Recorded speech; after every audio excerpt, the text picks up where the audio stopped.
Ça remonte à un travail de recherche que j'ai fait pour une université américaine en Floride, dans les domaines de la linguistique, la philologie et la théologie. D'ailleurs, ce livre est sur la table des livres, juste arrivé en français. Voilà, la structure de cet exposé. Je vais d'abord parler des faits sur les langues, qui sont acceptés généralement et par les évolutionnistes et les créationnistes. Ça nous donne une base commune pour aller plus loin. On va se poser la question d'où viennent les quelques 7000 langues du monde. Que dit la théorie de l'évolution? Que dit la Bible? Ensuite, je vais exposer une méthode que j'ai choisie pour une confrontation entre création et évolution dans ce domaine de la linguistique. Et on va aborder 3 questions à laquelle doivent répondre la doctrine d'évolution, la parole de Dieu, la Bible. Les langues les plus anciennes sont-elles rudimentaires ou complexes? Les langues des peuples aborigènes sont-elles primitives? Et finalement, évolution ou dévolution dans la morphologie au cours de l'histoire? Ne vous inquiétez pas, je vais expliquer tous ces termes. Oui, parce que j'ai appris et j'ai trouvé bien. Albert Einstein, il a une fois dit, si on arrive à expliquer sa théorie à sa grand-mère non instruite, à sa mamme, jiddische Mamme, comme il avait, et elle va comprendre, là on prouve qu'on a compris sa propre théorie. Ensuite, les conclusions. Eh bien, des faits sur les langues. Il existe dans le monde plus de 7000 langues différentes, sans compter les dialectes. Certaines langues ont en commun des signes distinctifs de parenté. Elles appartiennent à la même famille de langues. Il existe quelques dizaines de familles de langues. Faites attention, c'est un peu imprécis, mais intentionnellement. Il existe quelques dizaines de familles de langues, comme par exemple les langues indo-européennes, avec le hollandais, l'anglais, le suisse-allemand, le français, afro-asiatiques, comme hébreu, arabe, ancien égyptien, etc. Sino-tibétaines, avec par exemple tous les dialectes chinois, Uralo-altaïque, nigéro-kordofanienne, paléo-sibérienne ou dravidienne, etc., etc. Au sein d'une même famille, les langues fortement apparentées sont rassemblées en groupes de langues. Par exemple, les langues romanes font partie des langues indo-européennes, mais le français, l'italien, l'espagnol, etc., sont très liés. Les langues germaniques, comme je viens de dire, anglais, suisse-allemand, hollandais, les langues slaves, comme le russe, le polonais, croate, serbe, etc. D'ailleurs, la ressemblance des langues romanes s'explique par leur descendance commune du latin. Et ce n'est pas une conclusion, c'est prouvé par les documents à travers 2000 ans. Du latin est issu le français, l'italien, l'espagnol, le portugais, le romanche, en Suisse, le roumain, catalan, provençal, sarde, etc. Mais il n'est pas possible de faire remonter des langues de familles différentes à une langue originelle. Ça vous surprend, n'est-ce pas? Il n'est pas possible à remonter à une langue originelle commune. Mais on peut faire remonter les quelques 7000 langues connues à ce jour à quelques dizaines de langues originelles. Ce sont des faits que vous devez accepter, comme créationniste, comme évolutionniste. Les langues humaines sont de fantastiques et très complexes systèmes de signes ou de codes, mais conçus pour exprimer en fait toutes les pensées et toutes les idées. Dans le règne animal, il n'existe aucun système de communication comparable aux langues humaines. Il y a des systèmes de communication, n'est-ce pas, chez les abeilles, etc. Mais il n'existe aucun système de communication comparable aux langues humaines. Les sons articulés humains sont typiquement humains.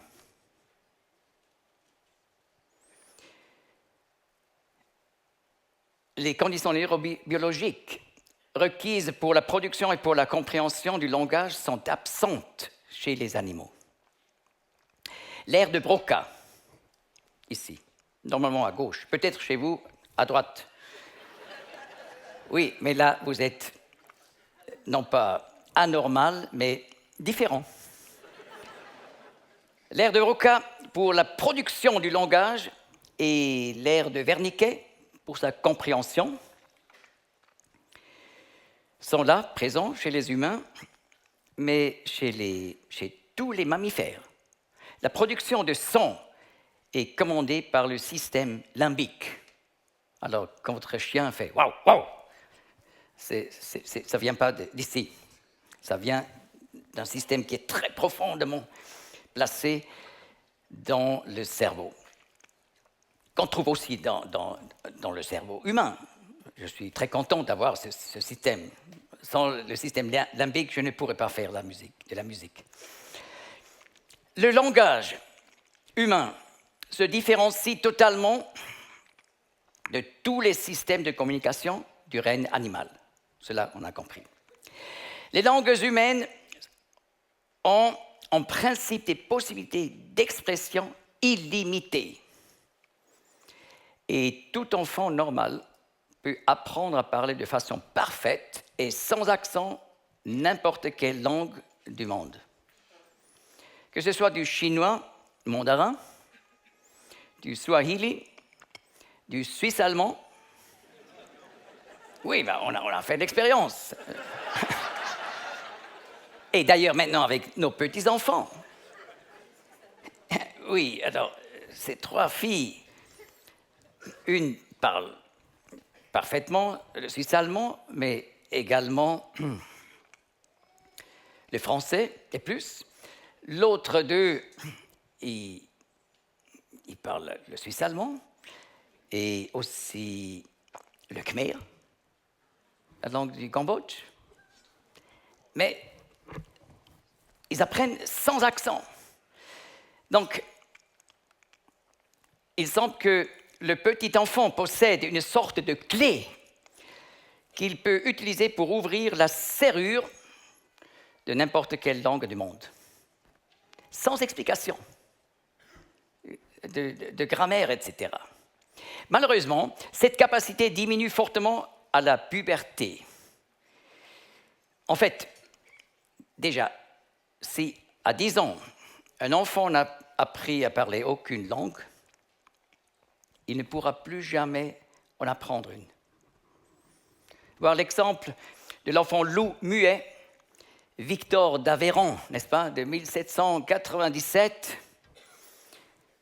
On l'a trouvé nu dans les forêts du sud de la France et il n'a jamais pu apprendre une langue. Mais un enfant peut assimiler un système de langage existant, n'importe quel système, jusqu'à l'âge de 10 ans. En l'absence de système de langage, l'homme reste muet. Il fait des sons, bien sûr, mais muet pour communiquer comme il faut. Ce sont des faits. Les langues parlées sont des systèmes de code compliqués, j'ai déjà expliqué. Mais dans ce sens-là, ce sont des codes à 4 niveaux. D'abord, le niveau des sons, les phonèmes. N'ayez pas peur, je vais expliquer chaque terme. Mais d'abord, je parle d'une façon compliquée, et après, j'explique pour la mamme, pour la Yiddish mamme. Le niveau 2, le niveau de la plus petite unité de son, porteuse de sens, le morphème. Le niveau de la construction de la phrase, donc là on parle de la syntaxe, et 4, le niveau du sens, la sémantique.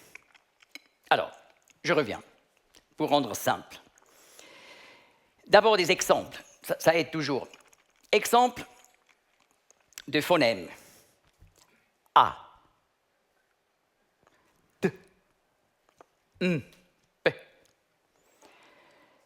Ce sont des phonèmes. Ça n'a pas de sens. Ce sont simplement des sons. Mais grâce à M et P, nous pouvons faire la différence entre main et pain. N'est-ce pas? Ça distingue, mais ça n'a pas un sens en soi. Alors là, j'ai pensé, mais comment on pourrait mieux expliquer? Pensons au mur de Chine. Les phonèmes sont les pierres à bâtir d'une langue. Alors, deuxième niveau, des morphèmes. Un morphème peut être un mot, parfois. Mais plutôt, ce sont des parties de mots. Comme par exemple, V et A. Mis ensemble donnent le mot, et ça c'est un morphème, va. Ça on comprend, n'est-ce pas? Va. C'est un impératif du verbe aller. Et voilà un autre exemple.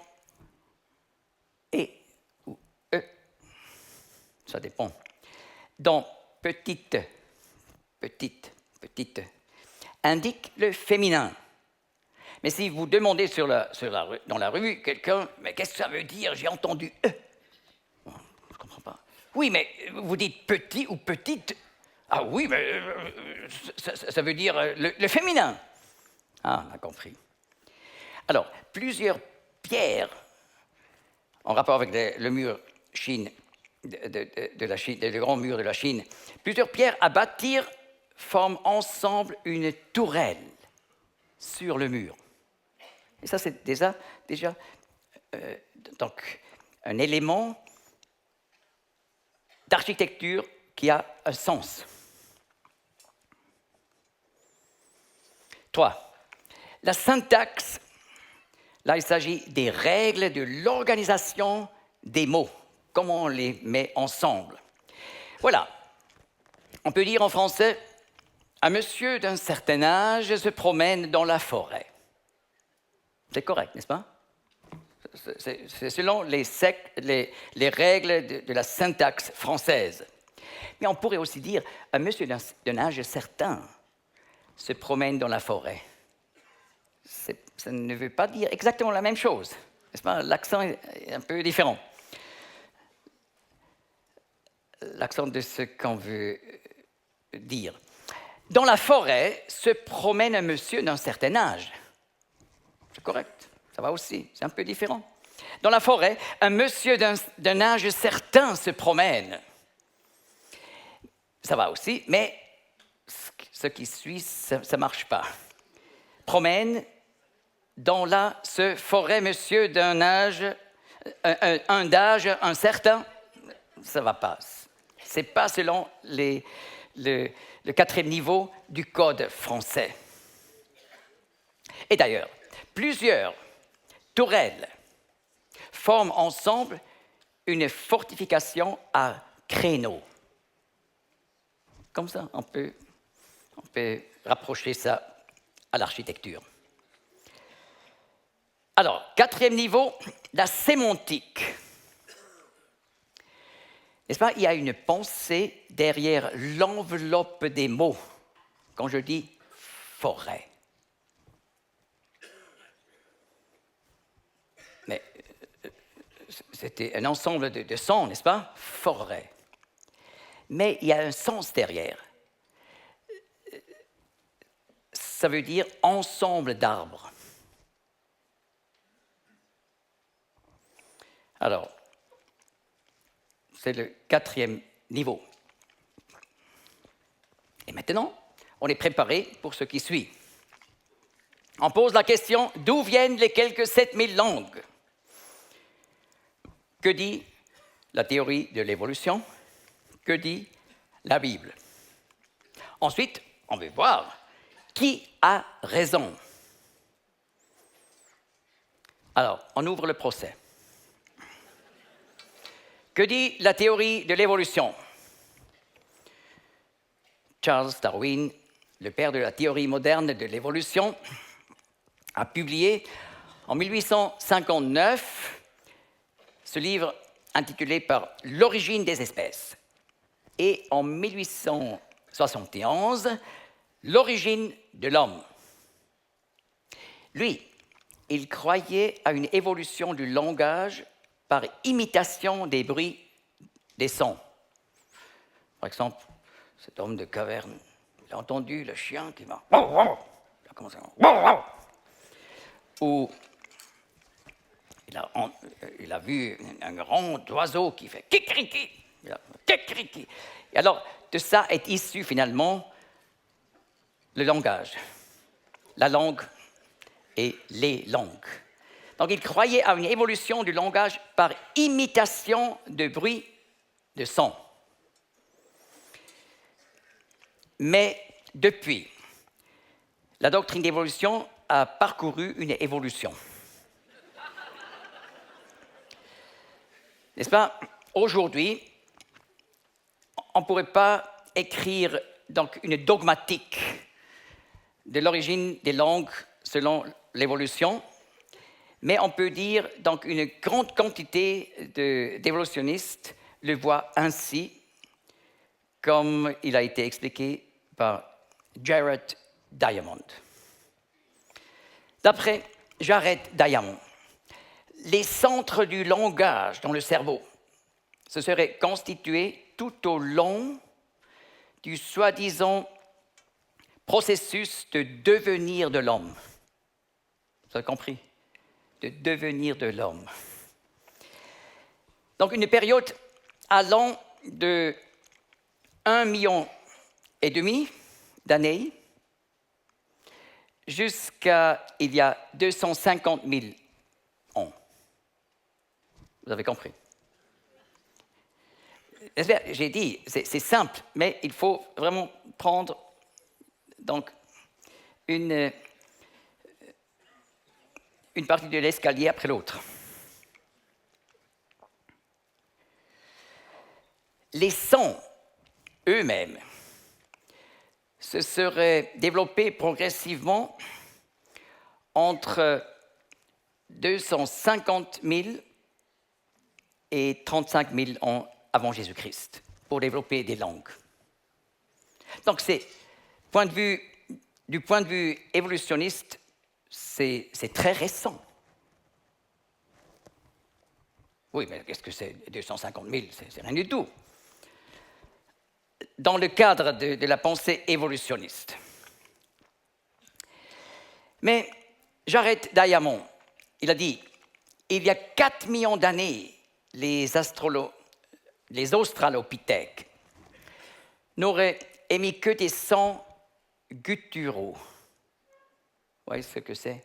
Par exemple, Ain, Rain, c'est de l'arabe d'ailleurs. Oui, ce sont des phonèmes typiques pour l'arabe.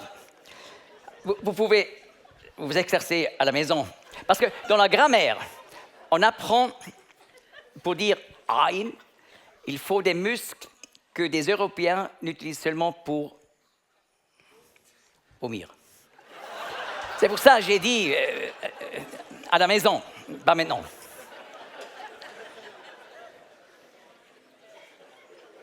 Alors, comme ceux émis par les chimpanzés aujourd'hui,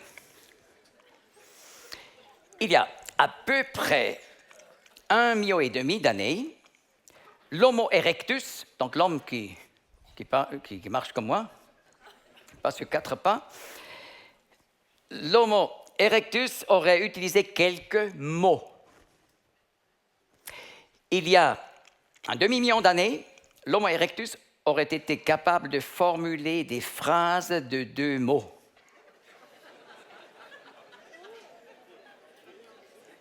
Enfin, l'Homo sapiens, l'homme intelligent, ça veut dire. Alors, ça nous concerne maintenant, parce que nous sommes considérés tous comme intelligents dans la science. L'Homo sapiens préhistorique aurait réussi à construire des chaînes de mots plus longues, mais sans beaucoup de grammaire. Va, forêt, monsieur.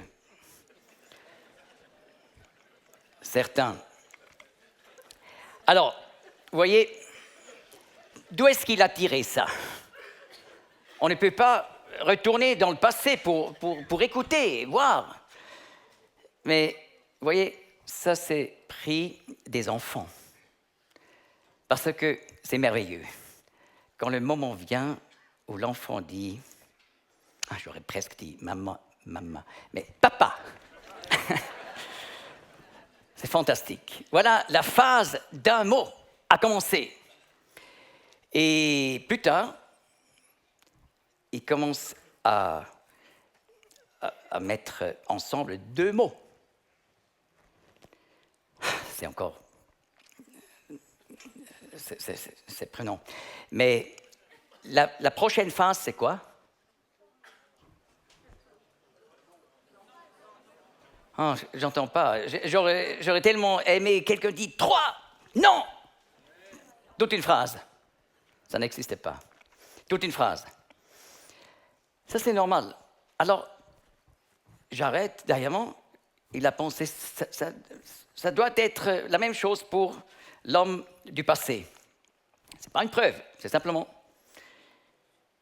copier.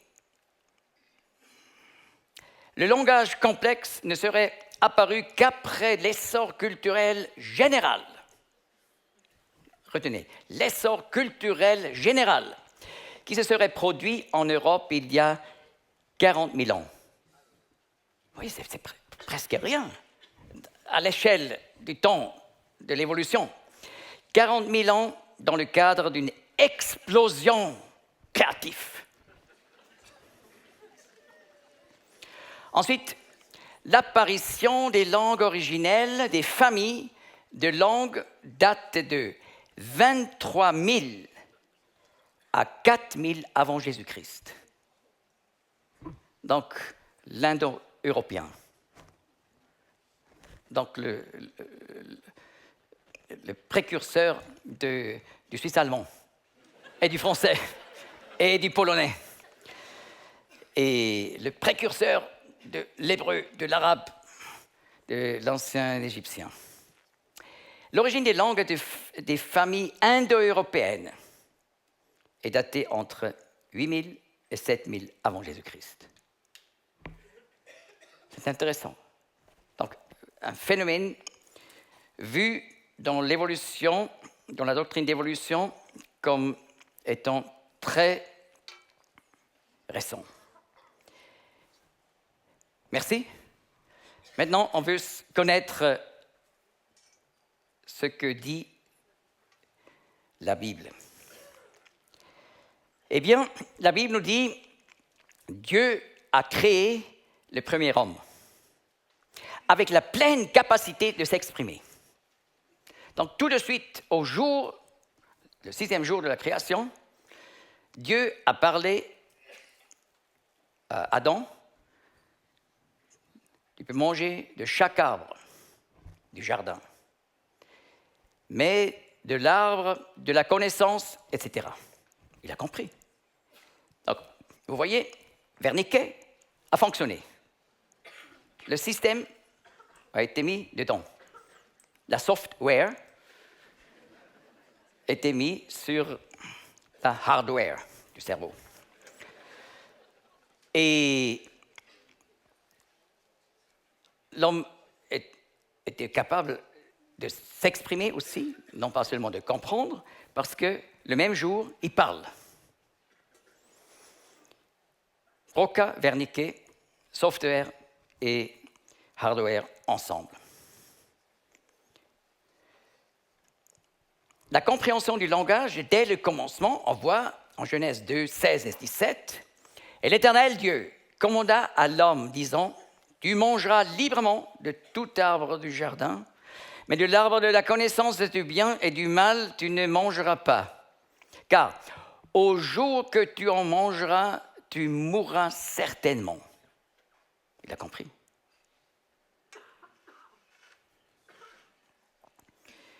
Et Dieu a fait une alliance avec Adam. Dès sa création,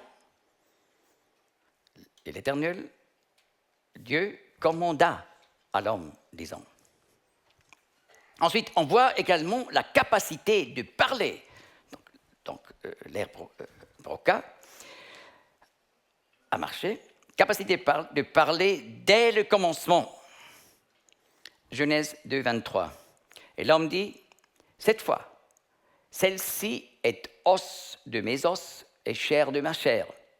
Celle-ci sera appelée femme, en hébreu, Isha, parce qu'elle a été prise de l'homme, Ish.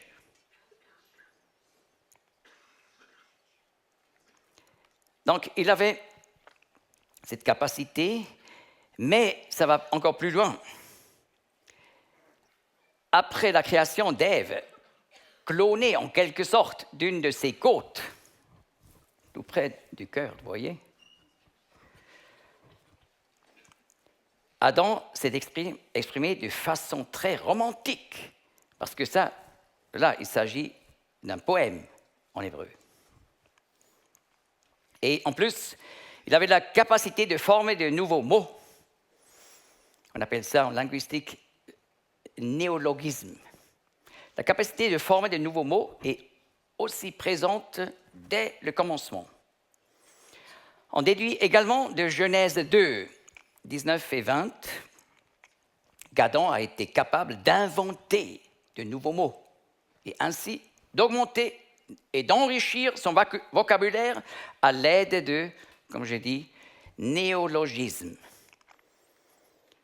Je cite, « Et l'Éternel Dieu forma de la terre tous les animaux des champs et tous les oiseaux des cieux, et les fit venir vers l'homme pour voir comment il les nommerait. Et tout nom que l'homme donnait à un être vivant fut son nom.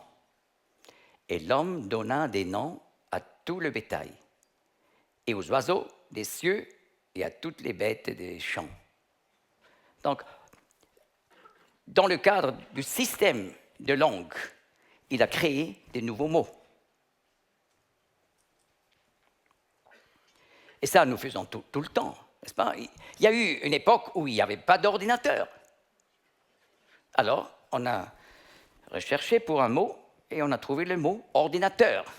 Mais ce n'est pas une invention comme bababacha, un mot inventé pour dire ordinateur. Mais on a pris des mots, des racines qui existent déjà et on a fait ordinateur.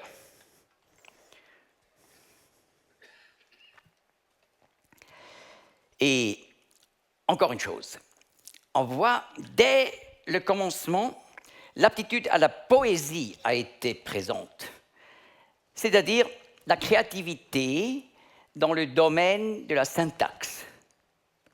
Ça, c'est la poésie. Là, on joue sur le niveau de comment mettre ensemble des mots. pour obtenir un rythme, un certain nombre de syllabes, un certain nombre de mots.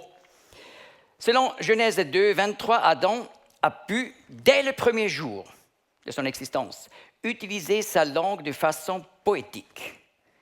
Le premier regard posé sur sa femme l'a bouleversé au point de lui inspirer des envolées lyriques.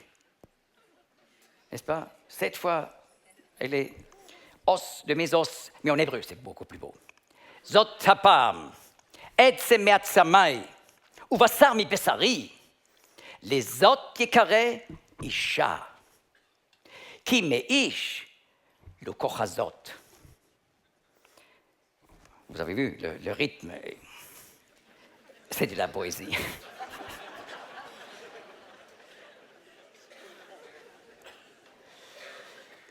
Au commencement,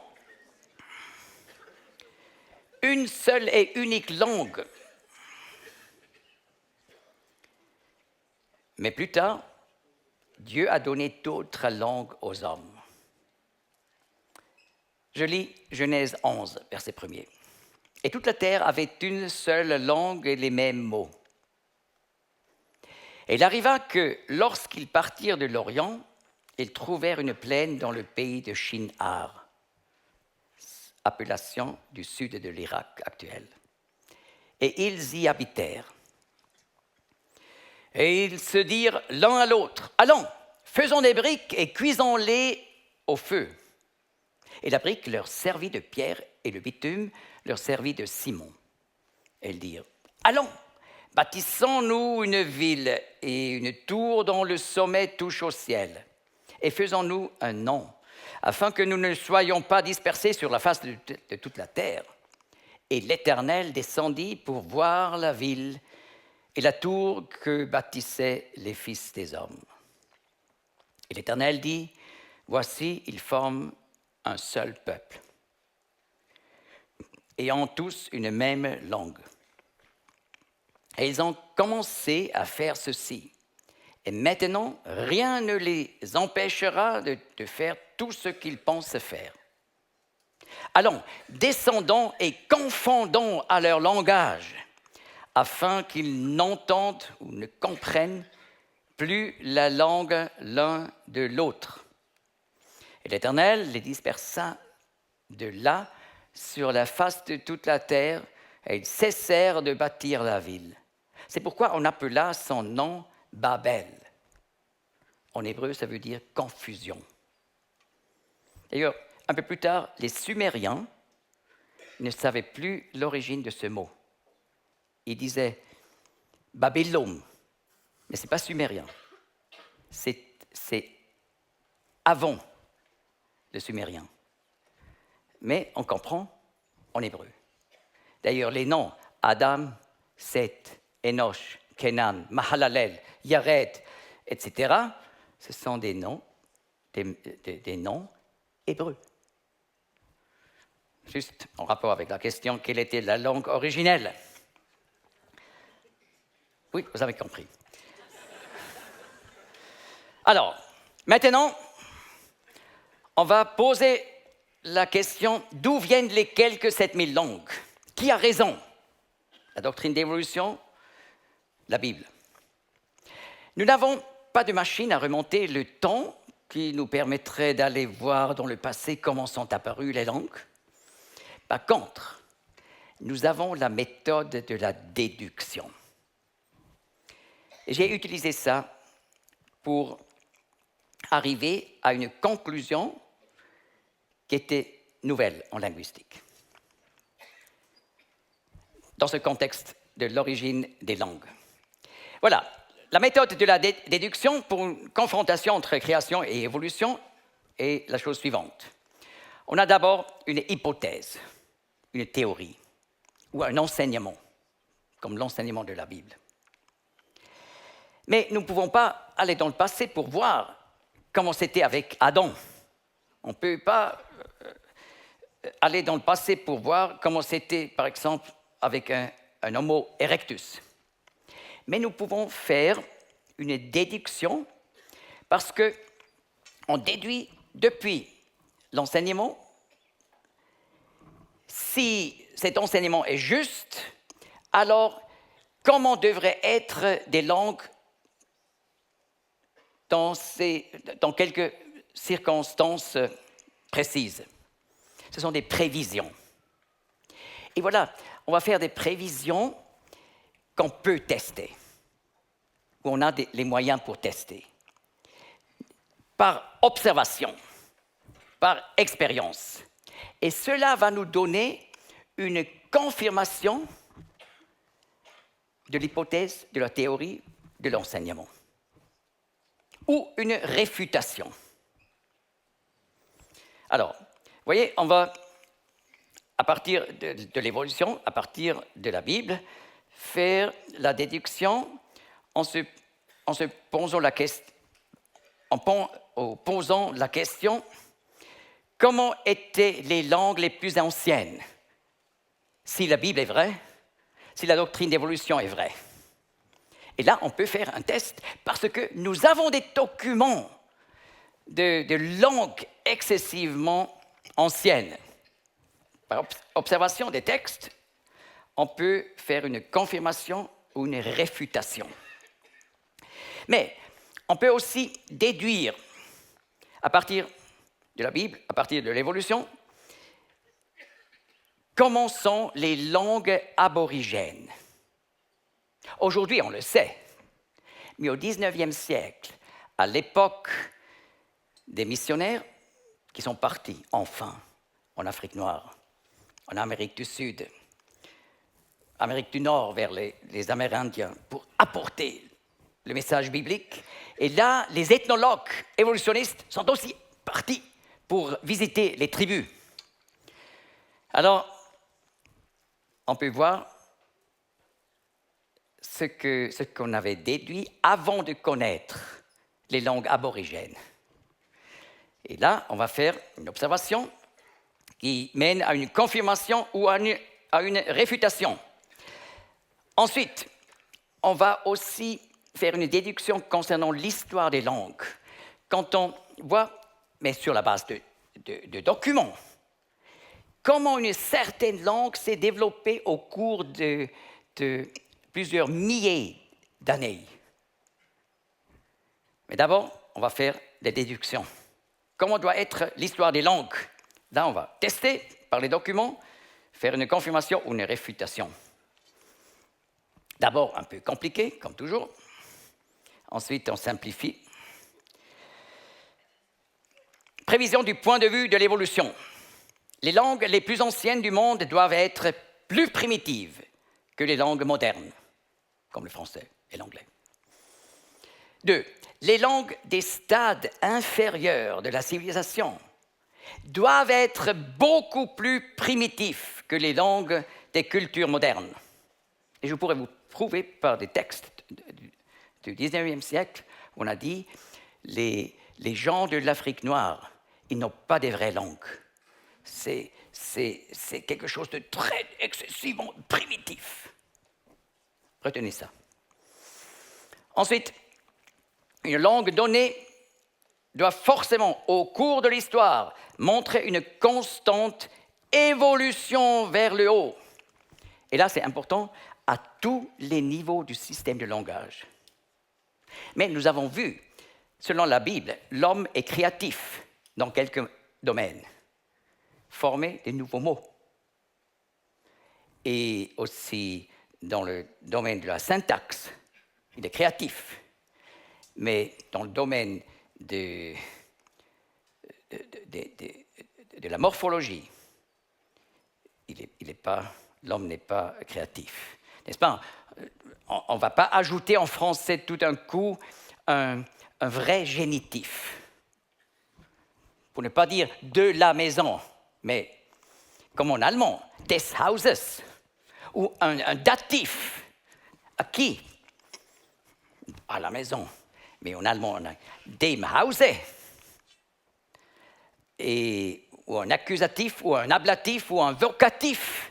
N'est-ce pas? On ne va pas ajouter, parce que l'homme n'est pas créatif dans ce domaine-là.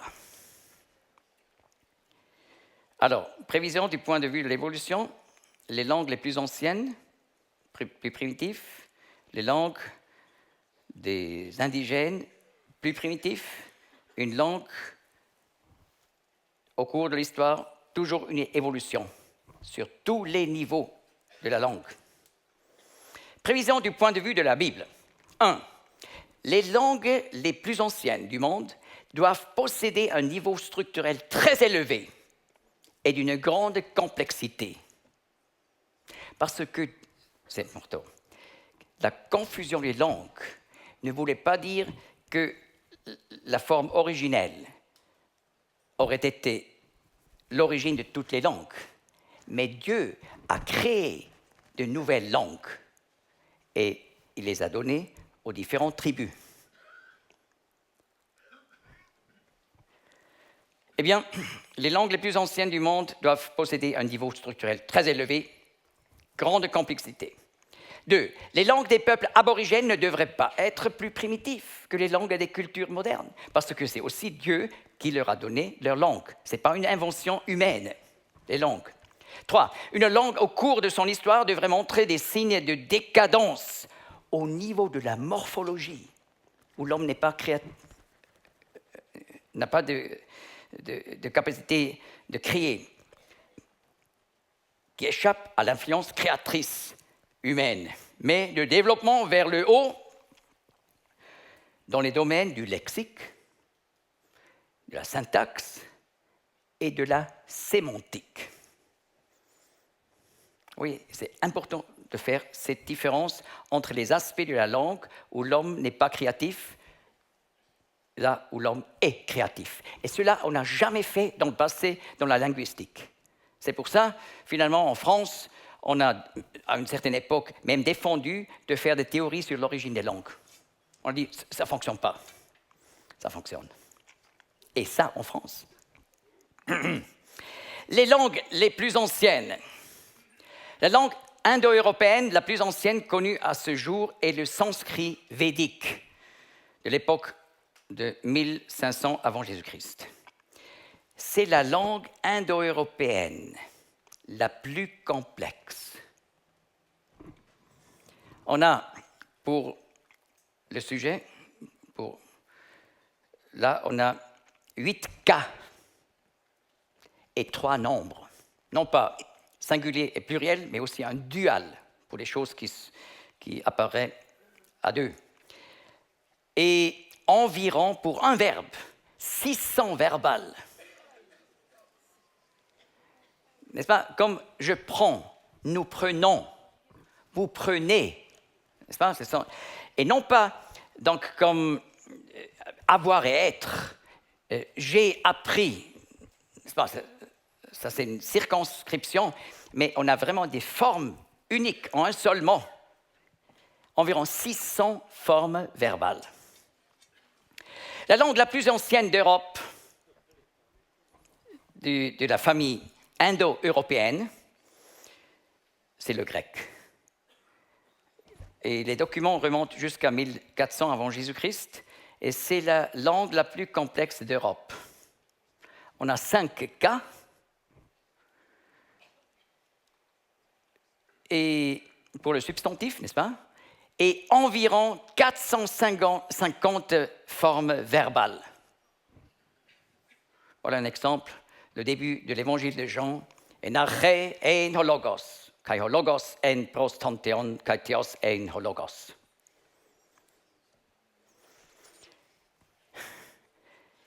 Mais les langues les plus anciennes, c'est tout d'abord le sumérien, 3100 avant Jésus-Christ, selon la datation séculière.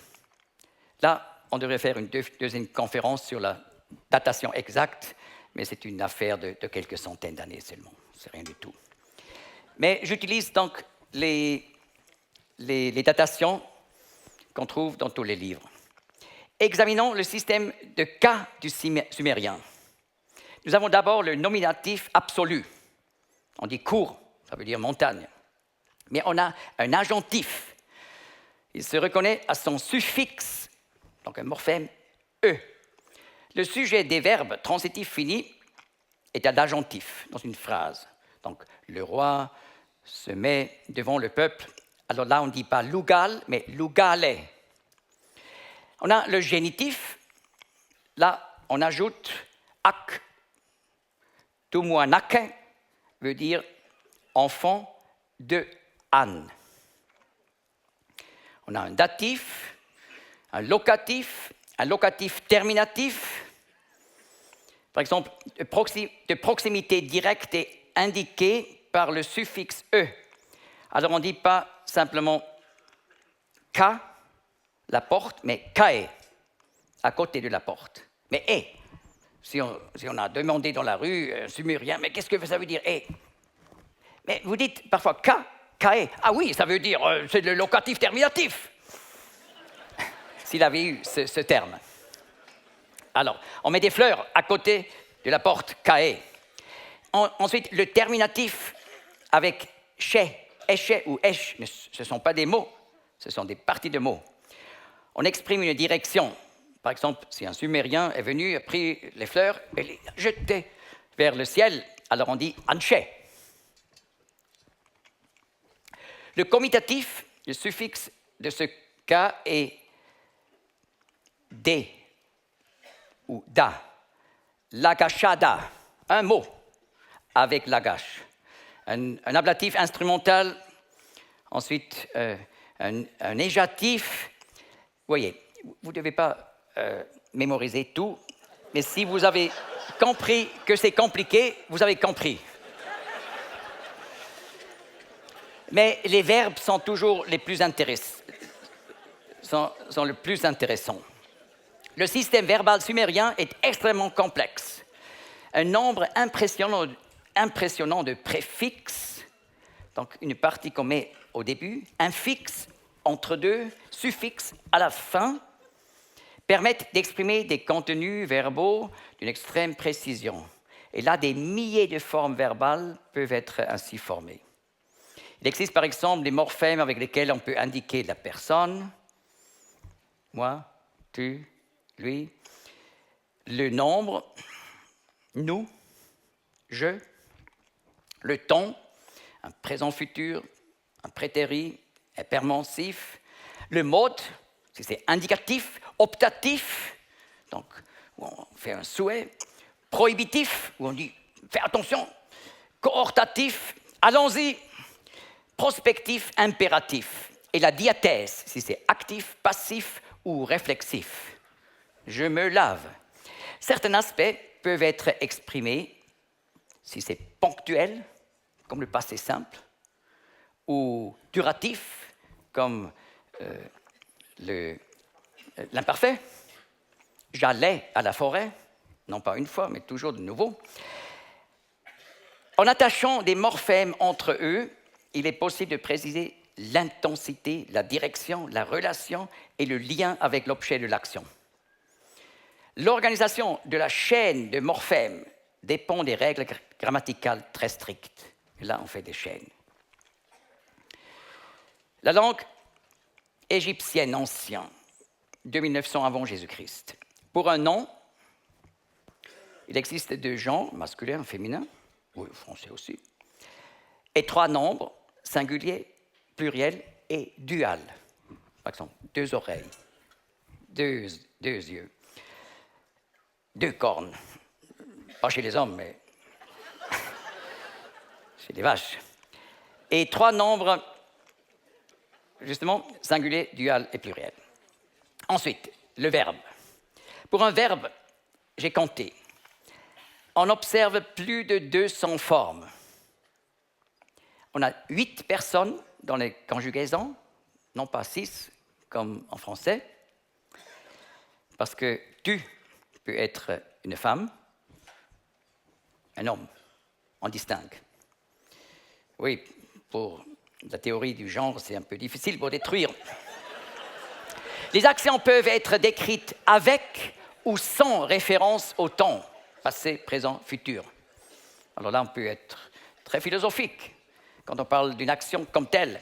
3 diathèses, actif, passif et causatif. Causatif veut dire on fait que quelqu'un fasse quelque chose. 3 aspects, duratif, ponctuel et résultatif. 6 modes, indicatif, optatif, adortatif, conjonctif, volontatif et impératif. Donc, vous avez compris. C'est compliqué. Ensuite, l'akkadien. Donc, assyrien, babylonien, ancien babylonien. 2500 avant Jésus-Christ. Pour un nom, là, nous avons 3 nombres, singulier, pluriel, dual. 5 cas et 2 états, indépendants et construits. Pour un verbe, alors, environ 1000 formes. Alors, pour parasum, j'ai appris 1000 formes. Non pas comme en français, avoir et être. J'ai pris, je suis venu. Non, des formes. 1000 formes. Notre premier résultat, la prévision du point de vue de la théorie de l'évolution. Les langues les plus anciennes sont primitives. C'est faux. Prévision du point de vue de la Bible, les langues les plus anciennes sont complexes. Juste. Alors, maintenant, on va voir les langues des peuples aborigènes. Le quechua, la langue des Incas, et aujourd'hui, en Pérou, Équateur, Bolivie. Voilà, vous vous imaginez, vous êtes un missionnaire, le premier missionnaire chez les Quechua, et vous avez là un papier pour noter les mots que vous entendez. Vous avez entendu un mot, Ruvanaya Shaskasnikichemantaka. C'est un mot de 32 lettres. Mais ça va prendre quelque temps jusqu'à ce que vous voyez qu'il y a 8 parties grammaticales différentes, organisées en une suite très précise. Et finalement, vous allez apprendre il y a 50 000 formes verbales obtenues par les recombinaisons de morphèmes. Donc, ce n'est pas une chaîne de mots, mais de morphèmes. L'aymara, une autre langue du Bolivie et Pérou. Et là, le système verbal peut produire environ 100 000 formes. N'est-ce pas? J'ai encore 7 minutes et quelques secondes. Alors, je vais juste montrer un exemple. Avistaya nivaya rapipijemava. C'est un mot. Mais il y a là la racine avist, une racine verbale qui désigne l'action d'informer. Ta exprime que l'action est momentanée, c'est-à-dire ponctuelle, comme le passé simple. Ya, mais ce n'est pas un mot.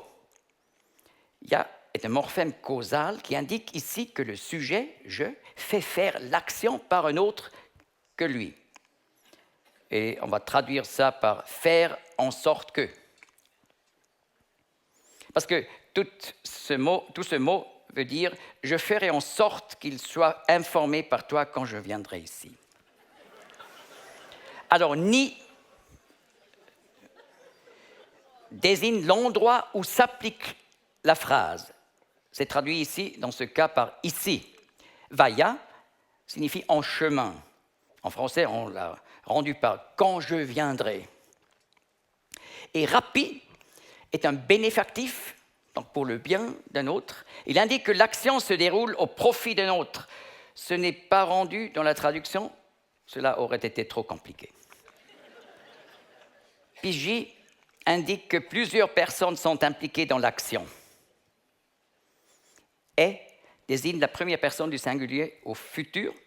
Ma est une combinaison des pronoms je et tu réunis en un suffixe.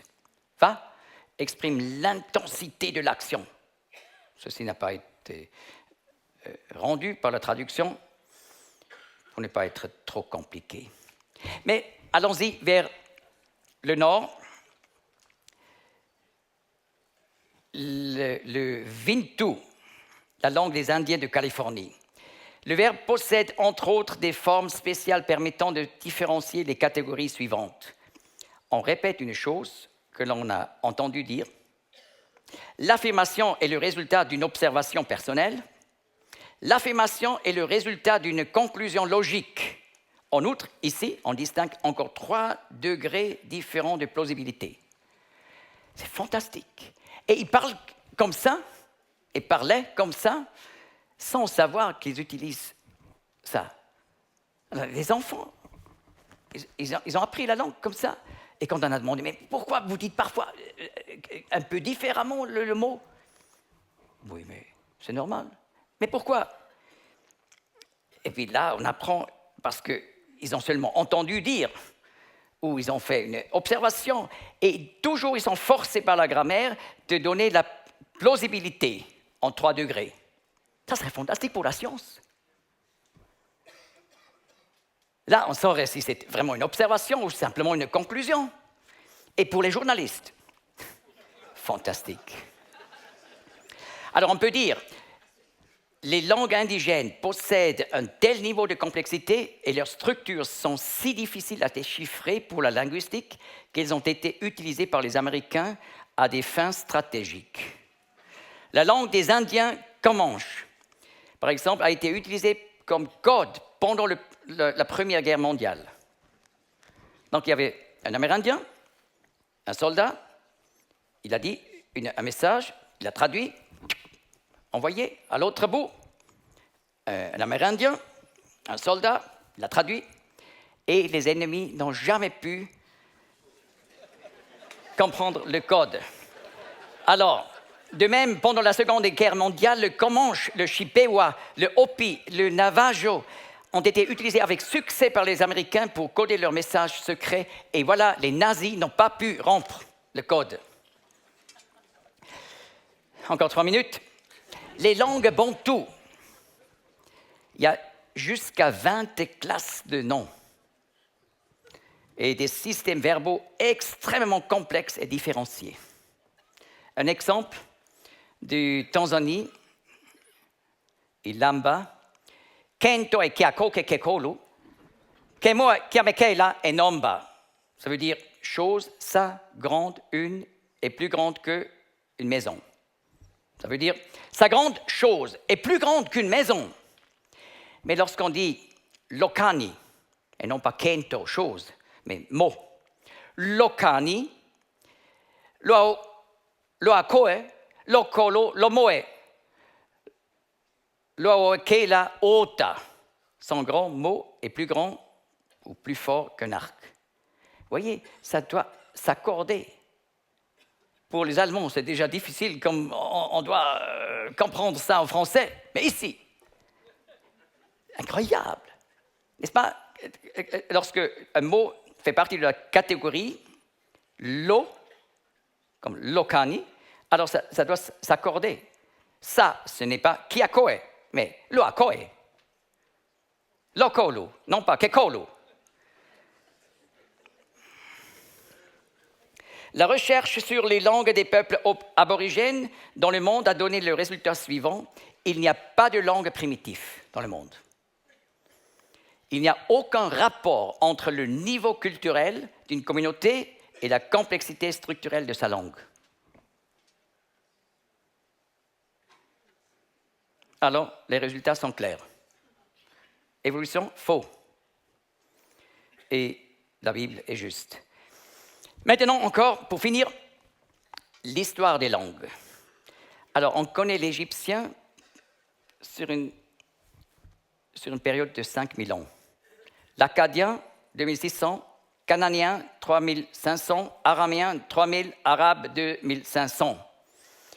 Et toujours, on peut dire, aussi pour les langues indo-aryennes, grec, latin et les langues romanes, anglais, allemand, c'est toujours la même chose.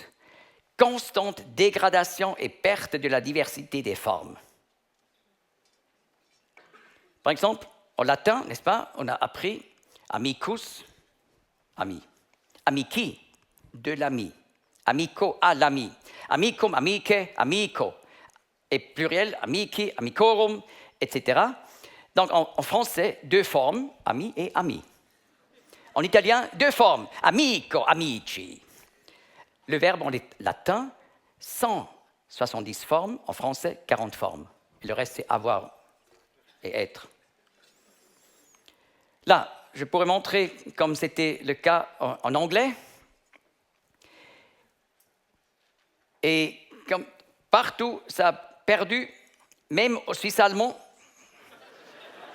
Oui, on avait un prétérit synthétique, mais c'est passé. On peut dire doctrine d'évolution, faux, et la Bible, juste. Et ça montre que Dieu est le créateur des langues, parce que c'est un Dieu qui parle. Et il voulait nous parler par la parole écrite, la Bible. Merci de votre attention.